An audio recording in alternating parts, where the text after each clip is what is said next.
여러분, 만약에 완벽한 연산 능력을 가진 그 초지능 AI가 있다고 한번 가정해 볼게요. 네. 초지능 AI요? 네.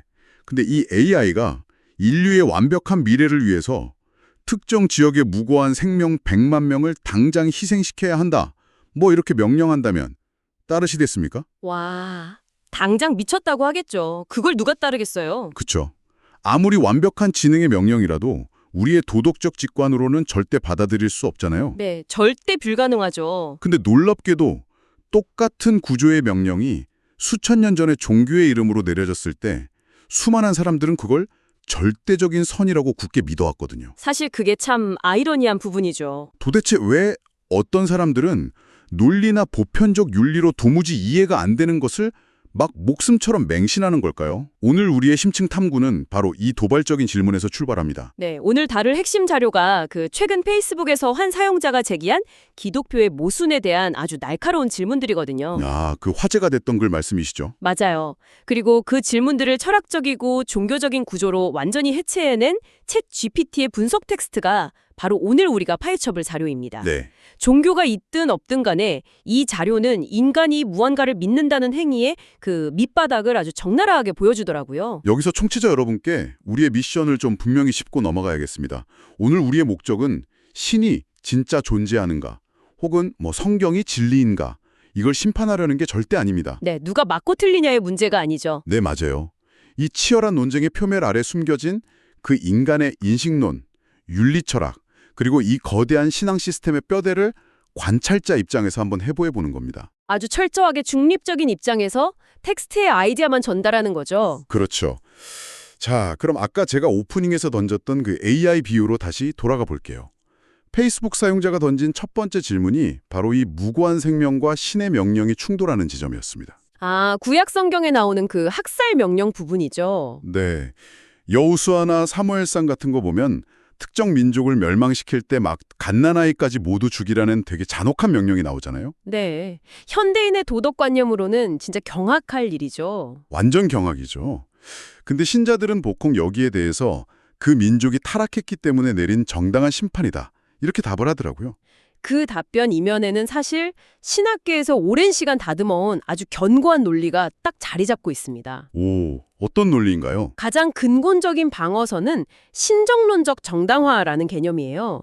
영어로는 Divine Command Theory라고 하는데 신정론적 정당화요? 네, 진짜 창조주인 신 자체가 절대적인 선의 기준점이기 때문에 신이 내린 명령이라면 설령 그게 인간의 눈에 엄청 잔혹해 보일지라도 본질적으로는 정의롭다는 논리죠. 기준 자체가 다르다는 거군요. 그렇죠. 인간의 그 얄팍한 도덕적 잣대로 우주적 차원의 큰 그림을 감히 평가할 수 없다. 이런 전제가 깔려 있는 겁니다. 와, 바로 그 지점입니다. 신이 절대선이니까 그 명령도 절대선이라는 건데 앞서 말한 초지능 AI 상황을 딱 여기에 대입해보면 어떨까요? AI가 오류가 없다는 이유만으로 대량 학살을 선조치로 받아들일 인간은 없잖아요. 맞아요. 외부의 절대적 명령이랑 인간 중심의 보편적 윤리가 정면으로 충돌할 때 이성 중심의 세계에서는 그 어떤 명령도 생명 존중이라는 가치를 뛰어넘을 수가 없거든요. 절대 불가능하죠. 그런데 신앙의 세계에서는 이 가치 판단의 주도권을 통째로 넘겨버리는 거네요. 네, 인간주의적 윤리관이랑 신본주의적 윤리관에 타협할 수 없는 평행선인 거죠. 그런데 흥미롭게도 종교 내부에서도 이 텍스트의 잔혹성을 있는 그대로 소화하기는 좀 많이 부담스러웠던 모양입니다. 약간 찔리는 구석이 있었나 보죠. 그래서 고대인들의 세계관을 빌려옵니다. 현대인은 개인의 책임을 엄청 중시하잖아요. 그렇죠. 내가 지은 죄만 내가 벌을 받죠. 근데 고대 사회는 철저한 연대 책임의 사회였습니다. 그러니까 공동체 전체의 타락이 곧 개개인의 죄로 연결된다는 이 집단적 죄의 개념으로 어린아이의 죽음까지 정당화하려 한 거죠. 와, 현대의 법치주의로는 도저히 수용할 수 없는 연좌제네요. 완전 연좌제. 맞습니다. 현대 신학자들도 사실 그 간극을 너무 잘 알고 있어요. 그래서 챗 GPT 분석 자료를 보면 상당히 다른 접근법도 등장합니다. 어떤 접근법이죠? 뭐죠? 고대 근동 지역의 전쟁 문학에서 흔히 쓰이던 수사학적 과장이라는 해석입니다. 수사학적 과정이요? 약간 허풍 같은 건가요? 네, 실제로 갓나나이까지 모조리 다 학살했다는 팩트의 기록이라기보다는 우리가 적을 완벽하게 제압하고 승리했다는 당시의 정치적, 문학적 클리셰를 후대 사람들이 문체 그대로 오해했다는 견해죠. 잠깐만요. 만약에 우리가 도덕적 잣대를 내려놓고 절대자의 명령에 무조건 순종해야 한다면 그 명령을 담고 있는 텍스트랑 교리 자체는 진짜 한치의 오류도 없이 완벽해야 하는 거 아니에요? 논리적으로는 그렇죠. 근데 방금 이건 문학적 과장이 섞여 있다라고 해석의 여지를 딱 열어두는 순간 아주 치명적인 문제가 발생하는 거 아닙니까? 바로 그 지점이 페이스북 사용자가 던진 두 번째 날카로운 질문과 연결됩니다. 성경을 바탕으로 세워진 거대한 교리들. 역시 처음부터 완벽한 하늘의 언어가 아니라 인간이 역사 속에서 막 짜집기하고 덧붙인 결과물일 수 있다는 의심이 들 수밖에 없거든요. 맞습니다. 여기서 그 유명한 삼위일체 논란이 등장하죠. 삼위일체요? 기독교 교류의 심장부잖아요. 네, 심장부이자 외부인들에게는 논리적 진입장벽 그 자체인 개념이죠. 질문의 요지는 아주 직관적입니다. 성경을 보면 예수가 십자가에서 하나님을 부르면서 기도를 한단 말이에요. 그렇죠. 나의 하나님, 나의 하나님 이렇게 기도하죠. 대체 왜 자기가 자기를 부르냐는 겁니다. 왜 예수를 하나님과 동일시하냐는 거죠. 그리고 무엇보다 정작 삼위일체라는 단어는 성경 본문에 단 한 번도 나오지 않거든요. 네. 성경에 삼위일체라는 단어가 없다고요? 네, 아예 없습니다. 와, 성경에 없는 단어를 교리의 핵심으로 삼고 있다. 그렇다면 대체 이 복잡한 개념은 언제, 왜 만들어진 겁니까? 예수가 십자가에서 죽고 무려 300년이 넘게 지난 4세기예요. 4세기 니케아 공의회라는 종교회의에서야 정식으로 확립되었습니다. 300년 후에요? 너무 먼데? 네, 초기 기독교인들이 성경 텍스트를 읽으면서 엄청난 인지 부조화에 시달렸던 겁니다. 어떤 구절에서는 예수가 하나님을 아버지라 부르면서 분리된 존재처럼 행동하는데 그렇죠. 또 다른 구절에서는 예수와 하나님이 하나라고 주장을 하거든요. 여기에 성령이라는 존재까지 떡하니 등장하죠. 완전 멘붕이었겠네요. 예수가 하나님이라면 예수는 자기 자신에게 기도를 한 건가? 이 거대한 논리적 충돌을 하나로 꿰어낼 범우주적인 신학 이론이 시급했던 겁니다. 코드 안에 치명적인 충돌 버그가 발견된 거예요. 그래서 개발자들이 이 버그를 어떻게든 덮으려고 본질은 하나인데 위격은 셋이다라는 엄청나게 복잡한 논리적 패치를 만들어 씌운 거죠. 아, 논리적 패치. 비유가 좁네요. 네, 근데 수백 년이 지나면서 그 땜질용 패치가 아예 시스템의 핵심 정체성이 되어버린 거 아닙니까? 네, 완전 코어 기능이 된 거죠. 나중에 온 사용자들이 이 코드 앞뒤가 안 맞는데요? 라고 지적하면 기존 사용자들은 이건 원래 인간의 지능으로는 이해할 수 없는 신비로운 코드야. 그냥 믿고 써. 이렇게 요구하는 거잖아요. 정확합니다. 비판자들이 딱 그 맥락에서 일침을 가하는 거죠. 이해할 수 없는 신비라는 방패 뒤에 숨지 말라는 겁니다. 네. 후대의 신학자들이 성경 본문들이 가진 역사적, 논리적 모순을 무마하려고 억지로 더 씌운 교리체계일 뿐인데 그걸 성역화해서 비판을 원천 차단하고 했다는 지적이죠. 여기서 우리는 이번 탐구의 가장 깊은 철학적 전쟁터로 진입하게 됩니다. 이해가 되지 않아도 논리적으로 앞뒤가 안 맞아도 무조건 믿어라. 네, 무조건 믿어라. 이 요구를 도대체 어떻게 받아들여야 할까요? 여러분, 이해를 포기하면서까지 무언가를 맹신하는 것이 과연 이성을 가진 인간으로서 존엄한 일일까요? 바로 그 지점에서 합리주의와 신앙중심주의가 정면으로 격돌합니다. 인식론의 전쟁이군요. 네, 이 세 번째 쟁점이야말로 양측의 인식론적 전제가 뼈대부터 얼마나 다른지를 아주 극명하게 보여줘요. 신자들의 출발점은 되게 명확합니다. 인간의 이성은 태생적으로 불완전하고 타락했다. 인간은 불완전하다. 네, 하지만 신은 무한하고 초월적이다. 유한한 존재가 무한을 온전히 이해하려는 시도 자체가 오만이며 논리가 닿지 않는 경계선 너머에서는 오직 신뢰만이, 그러니까 믿음만이 유일한 방법이라는 거죠. 와, 이성을 중시하는 비판자들 입장에서는 진짜 경악할 논리겠군요. 합리주의 관점에서는 이성을 포기하고 맹목적으로 믿음을 강요당하는 상황을 일종의 지적 복종으로 간주하지 않습니까? 네, 맞아요. 지적 복종이죠. 인간 스스로 자신의 존엄을 깎아내리는 행위라고 볼 텐데요. 그렇죠.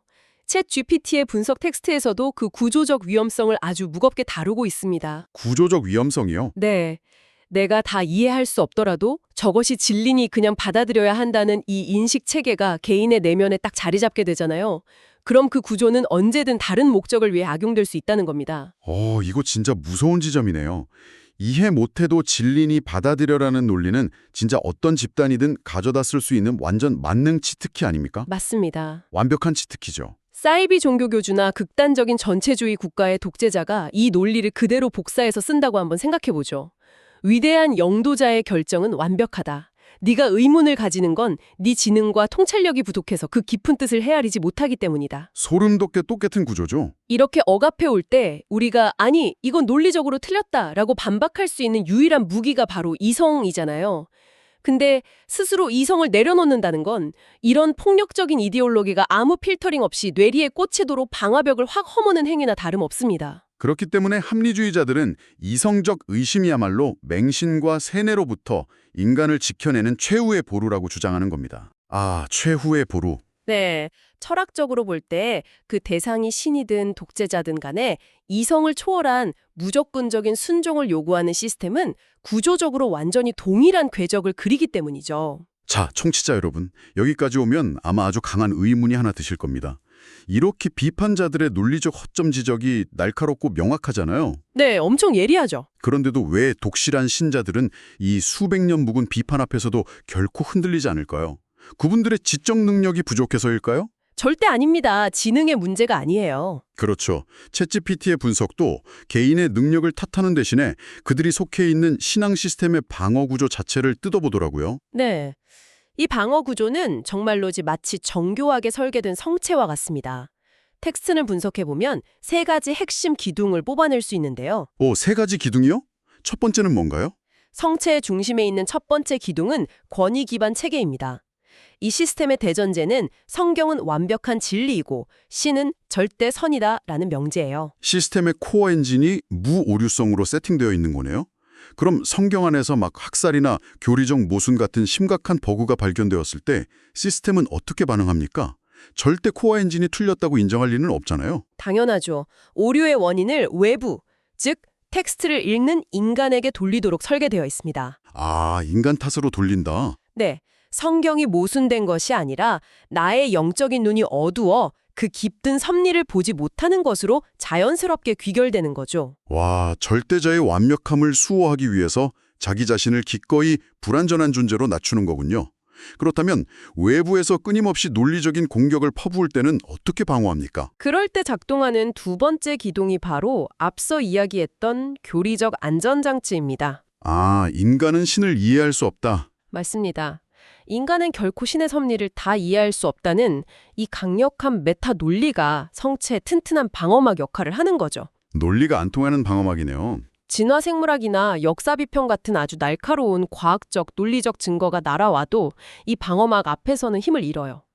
당신의 주장은 훌륭하지만 그건 결국 한낱 인간이성의 산물일 뿐입니다. 라는 논리로 모든 외부 타격을 원천 무효화시켜버리기 때문입니다. 와, 완전하게 닫힌 세계관이네요. 어떤 논리로도 이 방어벽을 뚫을 수 없다는 게 한편으론 되게 답답하면서도 구조적으로는 진짜 경이로울 지경입니다. 그렇죠. 그런데 세 번째 기둥이 남았죠. 이 마지막 기둥이야말로 신자들이 논쟁에서 한 발짝도 물러설 수 없는 가장 본질적이고 인간적인 이유일 텐데요. 네, 바로 정체성의 문제입니다. 신앙을 바라보는 관점 자체가 달라요. 외부의 비판자들에게 교리 논쟁은 그저 지적인 팩트체크이거나 철학적 토론이잖아요. 네, 그냥 의견 교환이죠. 하지만 신자들에게 신앙은 단순한 의견이 아닙니다. 그것은 삶을 바라보는 렌즈이고 태어나서 죽을 때까지 관계를 맺는 공동체이며 사후 세계의 구원까지 결정짓는 실존적 토대 그 자체예요. 아, 완전히 이해가 갑니다. 그러니까 페이스북에서 누군가 삼위일체의 모순을 논리적으로 막 조목조목 짚어냈을 때 신자들은 그것을 단순히 내 생각과 다르네? 라고 쿨하게 넘길 수가 없는 거군요. 절대 못 넘기죠. 비판자는 그저 야, 이 낡은 건축물의 설계도에 오류가 좀 있는데 라고 지적한 건데 신자의 입장에서는 자신이 평생을 바쳐 지어올린 그리고 자기가 사랑하는 가족들이 다 같이 살고 있는 그 집 전체를 폭파하려는 위협으로 느끼는 거네요. 완벽한 비유입니다. 그래서 논리가 날카로울수록 방어 기제는 더욱 맹렬하게 작동해요.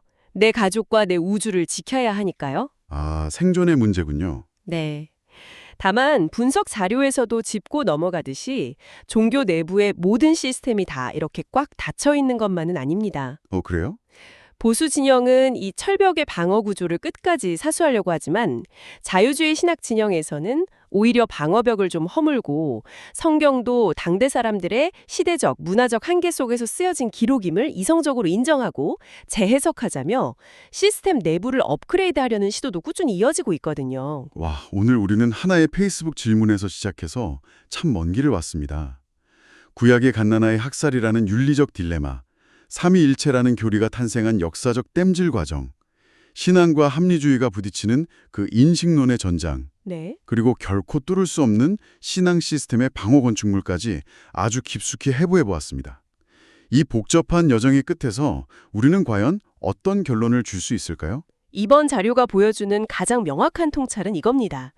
이 거대한 싸움이 사실 누가 더 똑똑하냐, 혹은 누구의 논리가 더 촘촘하냐의 문제가 아니라는 거죠. 아, 지능 배틀이 아니라는 거군요. 네. 애초에 세상을 해석하는 첫 번째 단추, 즉 출발점이 되는 전제가 완전히 다르기 때문에 발생하는 아주 필연적인 충돌이라는 겁니다. 출발점 자체가 다르다. 네, 비판자들은 이성을 절대 기준으로 삼고 신자들은 계시를 절대 기준으로 삼잖아요. 서로 완전히 다른 룰을 가진 게임을 하나의 보드판 위에서 같이 하고 있으니 당연히 평행선을 달릴 수밖에 없는 겁니다. 자, 청취자 여러분, 이 거대한 철학적 통찰을 여러분의 일상으로 한번 가져와 보죠.